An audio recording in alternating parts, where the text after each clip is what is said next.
And to further discuss this, I'm joined by Bolu Michael-Biyi, foreign policy analyst. He joins us live from London. Hello, Bolu. Thank you so much for joining me at this time.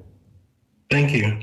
All right, so how do you assess the effectiveness of the International Court of Justice's decision in compelling Israel to allow the unhindered flow of aid into Gaza, especially considering the long-standing humanitarian crisis in the region? Well, I think the ICJ, they've done, this is the best they can do. You know, they've not only brought their situation happening in northern Gaza or Gaza as a whole, just to Israel, they've kind of informed and brought it to the attention of humanitarian aid providers and also, neighboring countries and interested parties, and they can't go beyond this. They've done their best, and it's good that they've brought all these issues to fore, and we have up to May or before May to ensure that there's no famine in Gaza.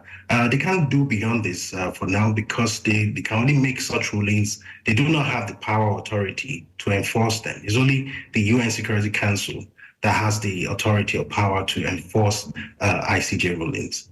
All right, so but what specific challenges do you foresee in implementing the ICJ's order, and how can the international actors overcome these obstacles to ensure the timely delivery of aid to Gaza?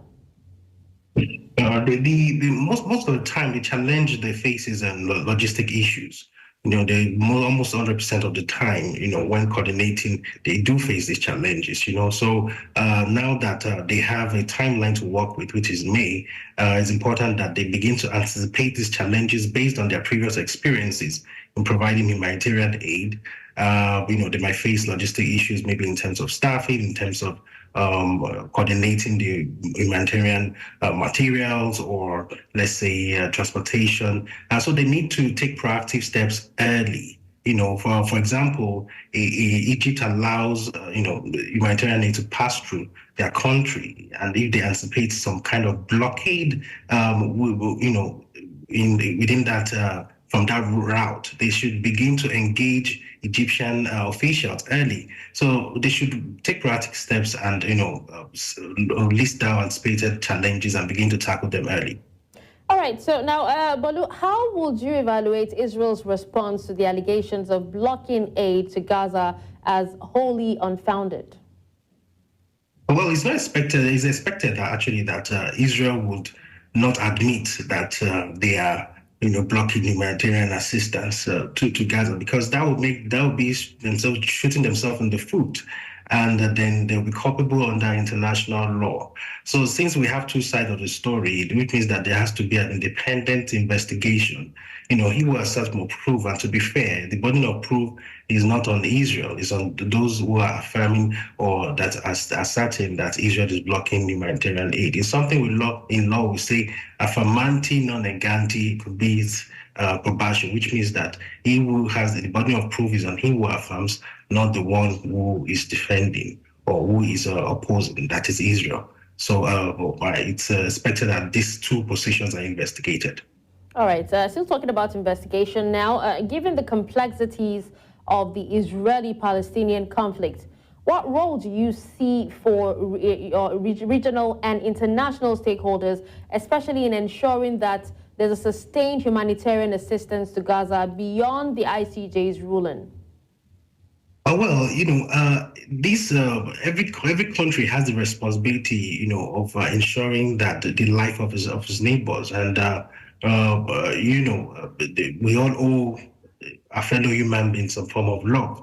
So stakeholders, definitely, they can pull up diplomatic efforts, heighten the diplomatic efforts, take multilateral initiatives, and, beef up humanitarian response, And I know some countries are doing that already. For example, Rwanda, I remember they sent some form of aid to the Palestinians, and Egypt also allowing, aid to pass through their country. So they should just beef up these efforts to ensure that famine is prevented as much as possible. All right. But in your view, how has the humanitarian situation in Gaza been exacerbated, by broader geopolitical dynamics in the Middle East?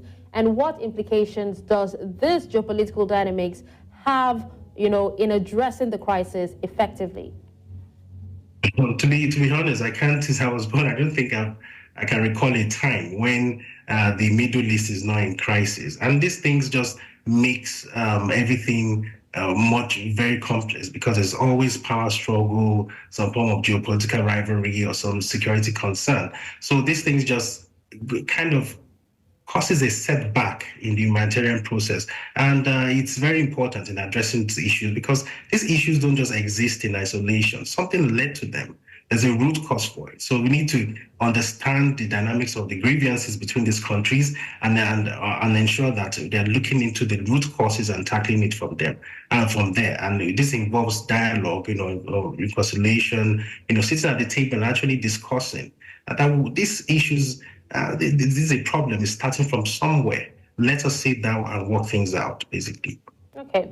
So now, as a policy analyst and in your expert's opinion, what policy recommendations would you propose to enhance coordination and cooperation among humanitarian organizations, governments, and also non-state actors to address the immediate needs of Gaza while also addressing underlying structural challenges? Well, I think, to be honest, that non-state actors are kind of overstretched right now because,